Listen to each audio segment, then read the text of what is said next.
welcome back to my channel. Today I am doing my very first anti-haul. I am so excited. I love watching these anti-haul videos. I think that they're so interesting. We talk a lot about all of our favorite products. We share what we buy, like our new favorites, and seldom do we really talk about the things that we don't want to spend our money on and the things that we don't buy. So I always find these videos to be like super fascinating, and I wanted to share some of my anti-haul products with you. Now, if you don't know what an anti-haul video is or you've never seen one, anti-hauls are sort of the opposite of hauls. So I'm going to be sharing with you some of the products that I will not be purchasing. Now, this is not meant to throw shade at any of these brands, any of these products, nor any disrespect in anyone who's purchased these items, because especially on my list, a lot of these things are very popular, very like trendy items, and it's not that they're bad products, because I don't think that they are. They're just not, they don't appeal to me in one way or another.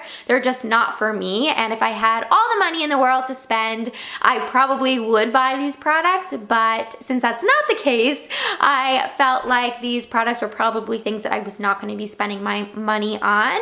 So again, this is not meant to be disrespectful to anyone. If you have these products and they're your absolute favorites, I think that that's so cool. And you'll definitely have to tell me in the comments down below if any of these products are on your holy grail list, because that's always fun too, right? So maybe something that's on your holy grail list is on my anti-haul and vice versa.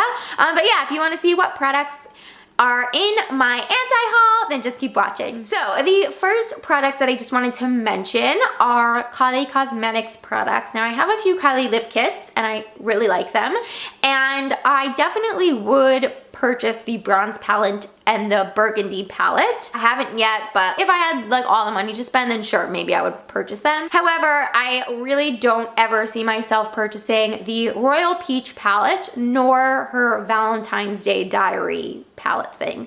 Neither one of those products when they came out looked really enticing to me or interesting. I felt like her peach palette was, I don't know, it looks like a nice palette, but I'm not huge on like peach shades. I think that they don't tend to like come out on my skin tone very well. And some of the other pops of color in that palette, like the blue and the green, just aren't everyday colors that I tend to wear. I'm not like very adventurous with my eyeshadow, if you can't tell. I did appreciate that she included a brush in that palette, but I just know me and I know that's not something I'll ever be spending my money on. And then the diary, her little like Kylie's Valentine's Diary thing, not for me. I think that the palette itself looks kind of juvenile, and if you're younger, maybe like that would be something that you would gravitate toward. But I don't know, I look at it and I don't think, it doesn't, for me, for whatever reason, it just doesn't fit into her whole line. Like all of her other palettes look very like cutting edge and cool and trendy and like hip, as only like an old person would say, but like they look very like cool to me. And for some reason, the Kylie's Diary just doesn't. Again, that could just be me, and I'm sure the products work out fine in there, but then the shades inside, yeah, like the pastel pink and the pastel purple just don't fit very well into like my lifestyle and the way I wear my makeup. So yeah, definitely two things that I will not be purchasing. The next thing on my anti-haul is the Lancome Rose Petal Blush. And yeah, I think this product is a little gimmicky in that, like, you know, obviously you're buying it because it looks like a stunning rose and it looks like, you know, stunning petals inside a really pretty blush case. And this is one of those that, like, you know, if you had all the money in the world, is it something you would spend your money on? Maybe. I watched a few like reviews on it, and I watched a few demonstrations with it, and it just doesn't have enough pigmentation to warrant spending the money on it. And it doesn't, like, it just came out very powdery when people were trying it and doing tutorials with it. So yeah, it was definitely like, after I saw like the first person do a demonstration with it or do like a first impressions with it, I was like, okay, that's not something that I'm gonna need to spend my money on. The next thing on my anti-haul might come as a little bit of a shock, because it is a very good product, and a lot of people are now saying it's like their holy grail eyeshadow palette and like the best thing ever. It is the Too Faced Sweet Peach palette, and I'm gonna lump that in with like the Too Faced chocolate bar palettes. Okay, so the reason why I'm including the Sweet Peach palette in my anti-haul, again, is not because I don't think it's a good product, because I've seen people use it. It's become a staple in a lot of like huge beauty YouTubers' makeup collections, and it looks like it's a great product. It looks very pigmented. It looks very easy to work with. I myself, though, am just not huge into the fragrance, the like really strong scented eyeshadows. It's just not for me. I'm not big on like heavy fragrances near my face or like on my face. I find that it's just super distracting all day that I'm like smelling my face, and I just don't like any like really heavy synthetic fragrances. Again, if you own the palette and you find that the smell either one doesn't bother you or two goes away after a little while, definitely let me know in the comments, because I'd be interested in sort of exploring that.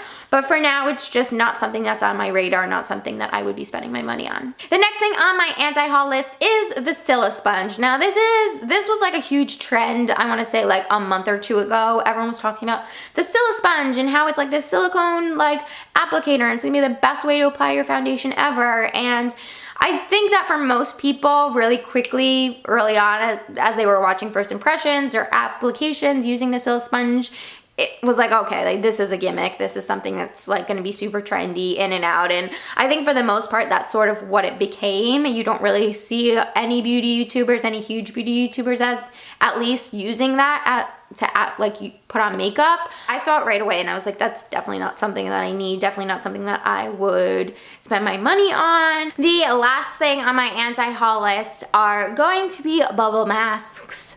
Now, again, I understand that probably for some people, bubble masks are really great in extracting like dirt or like oils that are stuck in your pores, but I don't know, I haven't seen enough first impressions. I haven't seen enough demonstrations of people using bubble masks and like noticing enough of a difference. So bubble masks, for some of you that don't know, I know like e.l.f. makes bubble masks, like a bubble mask.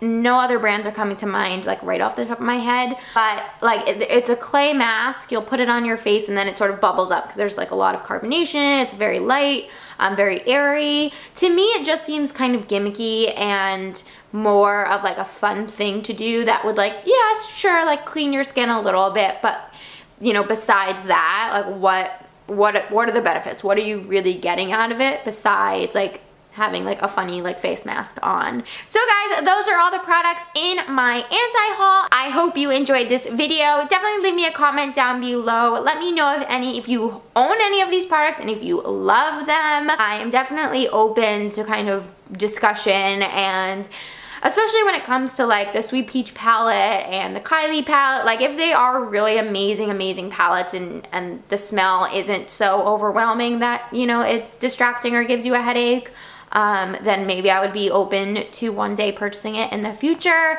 But yeah, I'd be interested in your thoughts. Don't forget to subscribe, give this video a big thumbs up, and I will talk to you guys really soon. Bye guys!